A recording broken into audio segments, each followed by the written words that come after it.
Tingnan niyo, nakita niyo mama yan. Oh my. Ay! Tayo!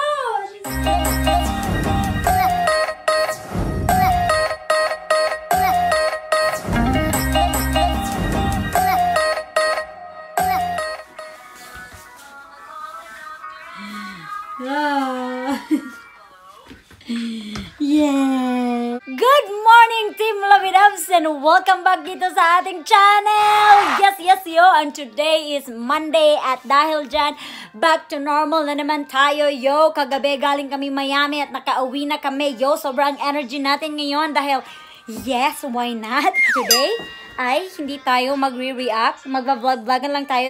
Let me show you. Tingnan nyo naman yan. Yan ay isang labahin. Magiging labandera tayo today. Pero yes na dahil buhay nanay. Alam nyo naman basta Monday busy tayo. Dahil nanay tayo, kailangan natin gawin yan. Anyway mga labidabs, kailangan ko lang to ilagay dito sa basket na ito. Gustong gusto kong i-separate ang puti sa mga decolor mga labidabs. Kasi alam nyo na para naman hindi maging lagom. Kumbaga, ano naman bang Tagalog sa lagom? Basta lagom-lagom na yun. Ayoko maging lagom yung mga puti naming gamit, especially yung mga towels. So, yan ang gagawin natin. Okay? Tingnan nyo to. Sira na siya, mga labidab. Sirang-sira na talaga ang aming wall. Baka gusto nyo kaming bilhan ng wall. Bet na bet ko tong wall na to. Style siya. Ganda kaya. Meron akong hater dati, mga labidab. Sabi niya, uy, kung ako sa'yo, ipaayos mo yung wall nyo kasi inaalikabok na.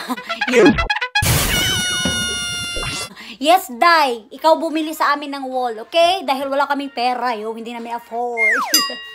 Tingnan nyo naman yan, mga labidabs. Ang dami-dami. Ay, naku.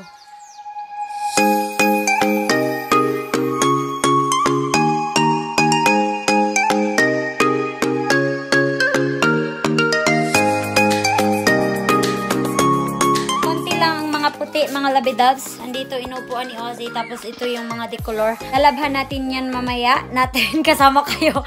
But I mean, you know what I mean, mga labidabs. Yeah, ilalagay ko yan sa washing machine later pag tulog na si Ozzy kasi mabigat to at hindi ko siyang kayang dalhin. Nakasama si Ozzy kasi yung washing machine at yung dryer is nasa taas. So, mamaya na natin yan ilalagay. For the meantime, let's go brush Ozzy's teeth, okay? Malamig pala dito ngayon mga labidabs. The temperature went down to 58 at dito sa island namin dahil malayo kami sa malalamig na places. Pag nag-heat ng 50s dito, parang snow na ba?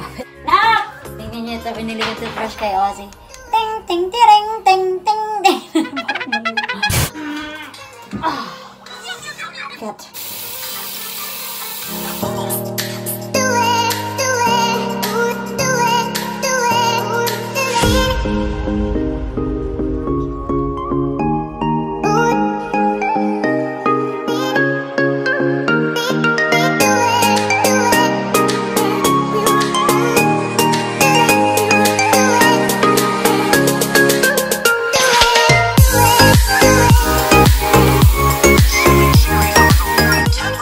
Nabihisan ko na si Ozzy ng diaper at saka ng pants kanina. Pagkagising niya kasi nagkaroon siya ng accident sa pagpipi. Napapansin niyo ang lola niyo ay hindi pa nakabihis. But yeah, ito yun eh. Buhay nanay eh. Nanay tayo eh. Ganito talaga eh. Parang naboboard na kayo sa mukha ko. Daily vlog ko. Ano na? Ano na, Papa Rafi Tulfo? Asa na yung mga hot issue natin dyan? Nananawagan po ako kay Papa Rafi Tulfo. Maawa po kayo sa akin. Mawawalan po ako ng trabaho at pera. Tulog na si Ozzy mga labidabs. Kaya inaayos ko sarili ko para magmukhang tao naman tayo. Pagkatapos nito ay ilalagay ko na yung laundry doon sa washing machine. Ang dami ko pang gagawin mga labidabs. My goodness. Kapag ganitong malamig mga labidabs, nakakatamad. Ayan. Magkikilay tayo. Kahit nasa bahay lang, magkikilay tayo. Yes na.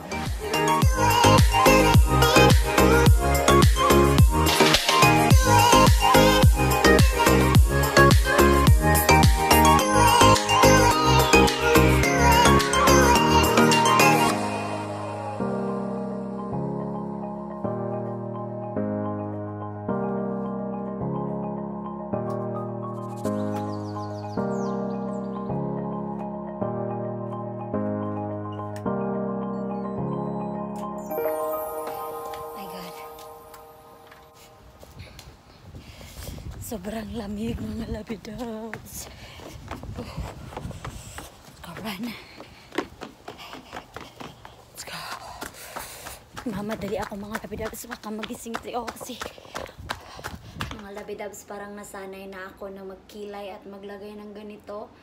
At saka yung ano yung pangpaano sa piluka ba dito sa ano ba yung dito, uy basta yung mga maglagay ng chichiburiche sa mata at to make it short, okay, nasanay na ang labidabs niyo na maglagay ng kaetchosan dito banda sa mata, dito na area. Feeling ko kapag hindi ako nakalagay niyan, parang naked ako.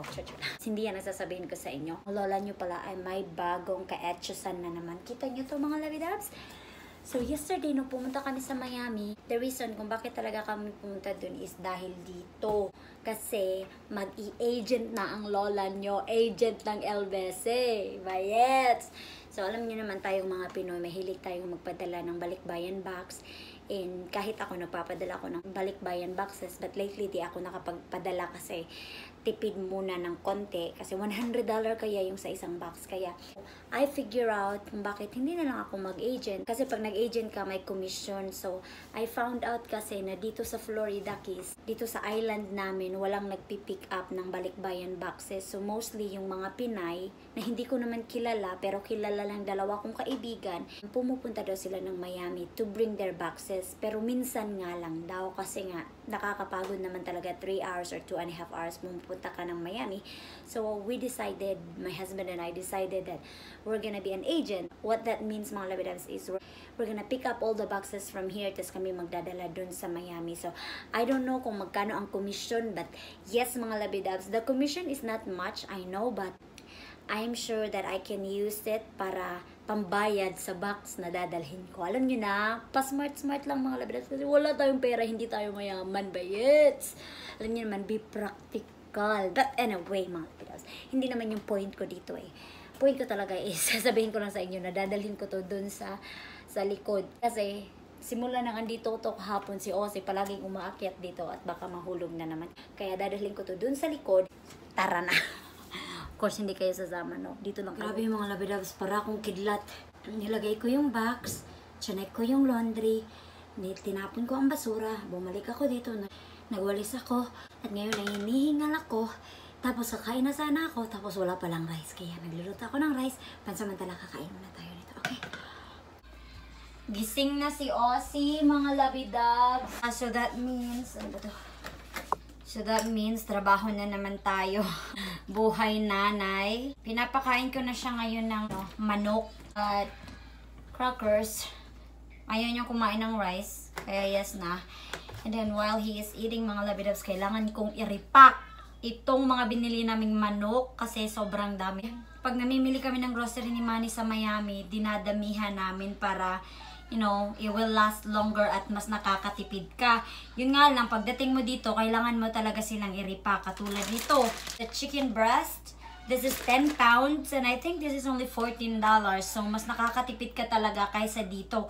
Bibili ka ng dalawang chicken breast dito, $8 or $9 na. So, ito, mas madami na. Meron din mga chicken legs, churrasco, steak, dito sa cooler. I'll show you, okay? So, ito siya. Nandito siya sa cooler. This is it here. Dito siya mga labidabs. So, magre-repack ako hanggang sa makakaya ko kasi minsan pag may ginagawa ako, buhay nanay talaga. Pag may ginagawa kayo, yung anak mo, dun din sila nandidisturbo kayo. Let's see kung matapos ko to or not. Oh, siya nga pala mga labidabs. For tonight's dinner, we're gonna eat pho! Vietnamese pho. So, nagpapaboil na ako ng water ngayon. Water, char lang water. Nagpapaboil na ako ng tubig para, you know, para later ready na ang lahat, diba? Kasi malamig naman kaya mag-pho tayo, pho na bonggang-bonggang pho. Okay. Ang lalaki pala nito mga labidabs. Akala ko maliit. Tingnan nyo, isang ng chicken breast. Grabe. Tingnan nyo.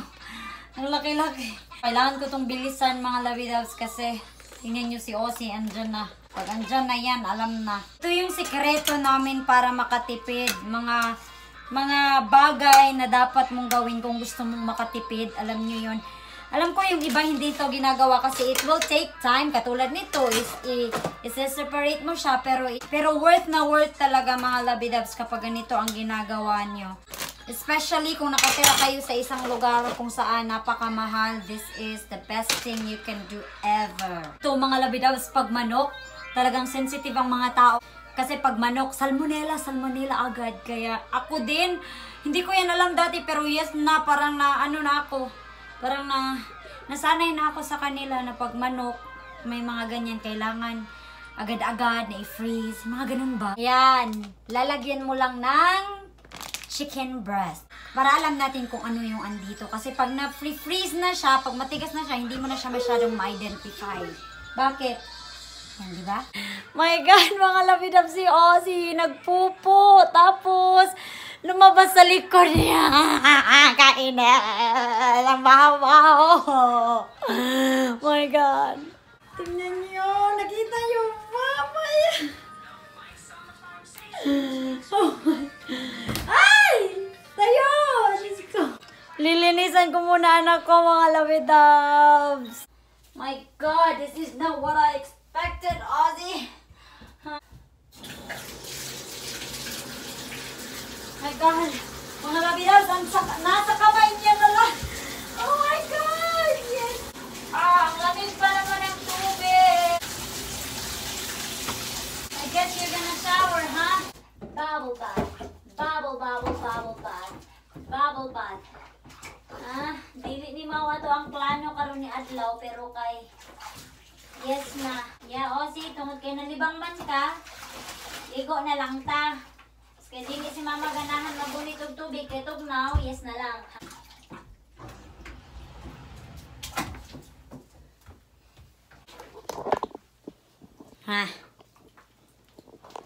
Ayan siya mga labidabs. Tingnan niyo. Things like this happens mga labidab. Oh my God, na-stress ang lola niyo. Alam niyo yung mga unexpected na mga mangyayari ba? Na-stress ako kasi syempre may mga plano tayo tapos hindi nangyayari. Dahil na rin sa mga unexpected na mga pangyayari. Pag may anak ka, ganyan talaga. Expect the unexpected. Oh, ¿qué pasó? Look. Diyos ko, ayan na naman ang fake cry mga labidas. Ayan na naman ang fake cry. Bahalo ka ko dong asaman sa imong aping anuman. Ako ay Mulakaw asaman dito sa Davao aw di ay. That's a fake cry mga labidab. That's a fake cry.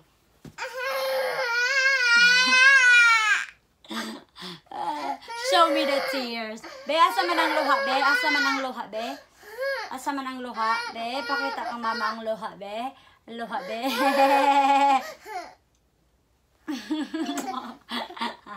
Told you, mga labidab, it's a big...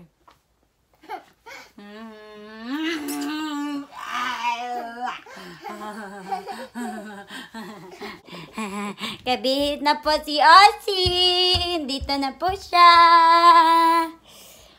I think mga labidabs, dadalhin ko na lang si Ozzy dun sa park muna para makapaglaro kasi feeling ko naboboard na siya dito sa bahay. Mainit naman, mainit na pero malamig.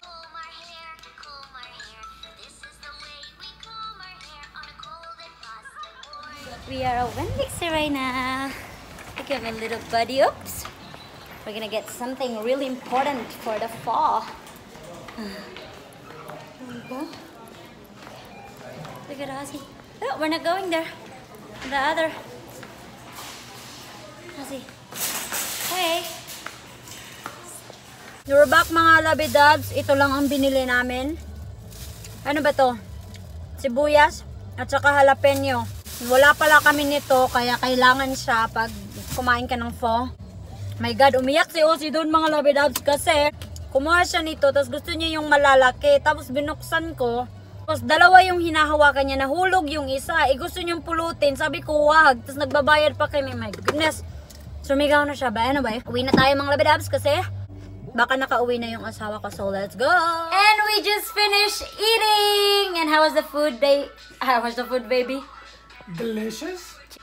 My husband is making empanadas, but it's a dessert, right, baby? Yes. With cheese and Guayaba. cream pie. Ozzy is here, of course. I guess it's not touching its food, mga Labidubs. It's not. I am so full, Team Labidubs, but my husband too. Somebody loves attention. I don't. Hello, mga Labidubs. My husband came home from work, but he's still making this one. He's not tired. Oh, I'm tired. I just can't stop working. I know, right? So, yo mga Labidubs, I'm just gonna say bye-bye and I will see you again tomorrow on my next vlog, okay? Because it's already like 7:30 right now and we gotta have to do something and you know what I mean, mga Labidubs, okay? Until here, mga Labidubs, I love you all and God bless. Bye! Can you say bye-bye, Daddy? Bye-bye, Daddy.